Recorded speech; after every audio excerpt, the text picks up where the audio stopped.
The chapter of abundance, Surah Al-Kawthar.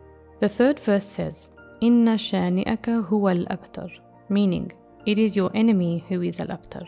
But what does abtar mean? Arabs refer to abtar as 1. A task that is incomplete, 2. A story that is half done or endless, 3. A man who has no progeny or successor. Prophet Muhammad had sons who passed away in their childhood. His enemies would mock him and call him abtar, meaning a man with no progeny or successors after him. By carefully studying this verse, we can understand what Kawthar, or the abundant goodness, means.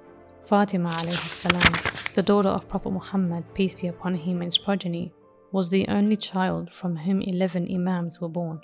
They carried forward the knowledge of Prophet Muhammad, ensuring that Islam lived on after him. Thus, it can be claimed that the meaning of Kawthar is Sayyidah Fatimatul Zahra alayhi salam, the daughter of the Prophet of Islam. However, there is an interesting point in this surah that clarifies an important view in Islam. At the time before Islam was announced, the people of Arabia did not have a value for women and newborn girls. Verses 58 and 59 of Surah Al-Nahl say, Bismillahir Rahmanir Rahim. When one of them is given the news of a daughter, his face turns dark and he is filled with inward wrath. He hides himself from his people because of the bad news and does not know whether to keep the news in disgrace or to bury her alive. God, through Islam, was strongly fighting against this bad habit of people, but words and actions are not the same.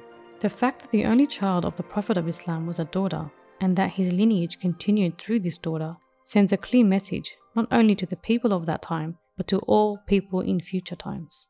Therefore, Islam can be considered one of the first religions that culturally promoted women's rights. At that time, when people were burying their baby girls alive, God gave a daughter to his prophet and refers to her as an abundant blessing and tells him to pray and thank God for this blessing. This is the status of women in Islam and continues to be until this very day.